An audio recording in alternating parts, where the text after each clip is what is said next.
कोल्हापूर महानगरपालिकेसाठी 15 जानेवारीला चुरशीने कोल्हापूर शहरामध्ये मतदान झालं होतं। खरं बघायला गेलं तर महायुती एकत्र आली होती। संपूर्ण राज्यामध्ये बऱ्याच ठिकाणी महायुतीनं अलिप्त निवडणुका लढवल्या होत्या, मात्र कोल्हापूर शहरात महायुतीनं एकजूट मोठ बांधली होती आणि या निवडणुकीमध्ये महायुतीला चांगलं मताधिक्य मिळालेलं आहे। दुसरीकडे बघायला गेलं तर काँग्रेस आणि शिवसेना उद्धव बाळासाहेब ठाकरे गट यांची या ठिकाणी युती आपल्याला पाहायला मिळाली होती। त्याचबरोबर राष्ट्रवादी आम आदमी पार्टी अशी एक आघाडी, तिसरी आघाडी बघायला मिळाली होती आणि अशा 4 आघाड्यांमध्ये या निर्माण झाल्या होत्या। मात्र या आघाडीमध्ये महायुतीला बहुमत मिळालेलं होतं। काँग्रेसला खरं बघायला गेलं तर काँग्रेसला या ठिकाणी 34 जागा मिळालेल्या होत्या। त्यामुळे काँग्रेस हा मोठा पक्ष या ठिकाणी कोल्हापूर महानगरपालिकेमध्ये बघायला मिळालेला होता। मात्र महायुतीला स्पष्ट बहुमत मिळाल्यामुळे महायुतीचा महापौर जो आहे तो आज महापौर आणि उपमहापौर पदाची निवड प्रक्रिया सध्या कोल्हापूर महानगरपालिकेमध्ये सुरू झालेली आहे।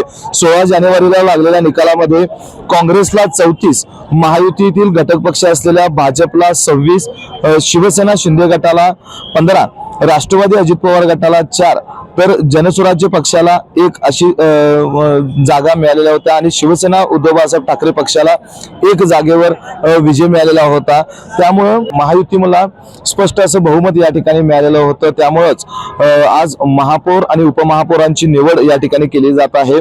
जनसुराज्य पक्षाचे जे उमेदवार विजयी झालेले आहेत अक्षय जरल यांना उपमहापौर पदाची लॉटरी या ठिकाणी खरं बघायला म्हणायला गेलं तर लॉटरी लागलेली आहे आणि आता त्यांच्या नावावर त्यांनी महायुतीला पाठिंबा दिलेला आहे आणि त्यांच्या नावावर उपमहापौर पदाचा शिक्कामोर्तब झालेला आहे। दुसरीकडे भाजपच्या ज्या उमेदवार आहेत रूपाराणी निकम यांना महापौर पदासाठी नियुक्त केले गेलेलं आहे। महायुतीकडून त्यांच्या नावावर शिक्कामोर्तब करण्यात आलेला आहे। या निवडणुकीनंतर निकाल लागल्यानंतर सर्व काँग्रेसचे असतील किंवा महायुतीचे जे काही सर्व विजयी नगरसेवक होते यांना सहलीसाठी महायुतीकडून पाठवण्यात आलेलं होतं आणि आज महापौर उपमहापौर निवडीच्या दिवशी त्यांना विशेष बसमधून या ठिकाणी सर्व त्यांचे जे काही पक्षाचे वरिष्ठ नेते आहेत यांच्या मार्गदर्शनाखाली, यांच्या नेतृत्वाखाली या महापालिकेत आणण्यात आलेलं आहे आणि सध्या महापालिकेमध्ये या निवड प्रक्रिया सध्या सुरू आहे। महापौर पदासाठी रूपाराणी निकम आणि उपमहापौर पदासाठी जनसुराज्य पक्षातून विजयी झालेले नूतन नगरसेवक आणि पहिल्यांदाच नगरसेवक झालेले अक्षय विक्रम जरग यांच्या नावाची घोषणा करण्यात आलेली आहे। आज सकाळपासूनच महापालिका परिसरामध्ये मोठा असा पोलीस बंदोबस्त तैनात करण्यात आलेला आहे आणि या संपूर्ण परिसरात खासगी वाहनांना बंदी घालण्यात आलेली आहे।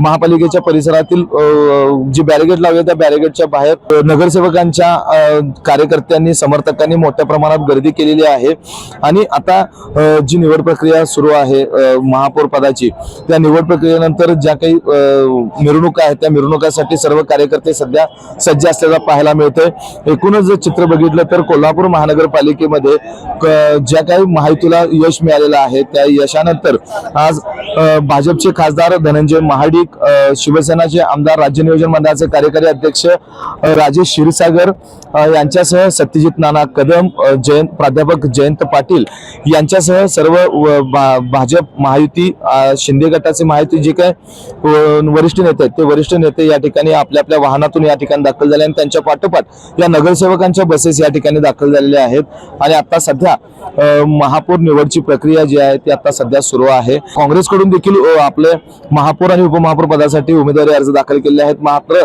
महायुतीला स्पष्ट असं बहुमत या ठिकाणी मिळाल्यामुळे त्यात जनसुराज्य पक्षाने देखील त्यांना पाठिंबा दिल्यामुळे तो एक नगरसेवक देखील महायुती सोबत गेलेला आहे आणि त्याच नगरसेवकाला उपमहापौर पद देण्यात आलेलं आहे आणि या दोघांच्या नावांची थोड्याच वेळात घोषणा होईल आणि यानंतर कार्यकर्त्यांचा खऱ्या अर्थानं जल्लोष सुरू होईल आणि आज महापालिकेच्या सभागृहामध्ये कित्येक वर्षानंतर आज नगरसेवक हे दिसलेले आहेत। महापालिकेच्या परिसरात ही मोठी रेलचेल आपल्याला पाहायला मिळते आणि आता खऱ्या अर्थानं महापालिका गजबजायला सुरुवात झालेली आहे आणि इथून पुढे महापालिकेच्या ज्या काही लोकप्रतिनिधींच्या माध्यमातून जो काही प्रशासकीय कारभार सुरू व्हायला हवा होता त्याची प्रतीक्षा आता संपलेली आहे आणि आजपासून महापालिकेच्या कारभाराला, लोकप्रतिनिधीच्या कारभाराला आता खऱ्या अर्थानं सुरुवात झाली आहे। व्हिडिओ जर्नलिस्ट सचिन वरेकर सह मी सद्दाम अली, KK न्यूज, कोल्हापूर. नवीन Suzuki E-Access electric scooter silent, smooth आणि स्टायलिश, आरामदायक सीट, डिजिटल फीचर्स आणि रोजच्या वापरासाठी परफेक्ट कम्फर्ट, एक चार्ज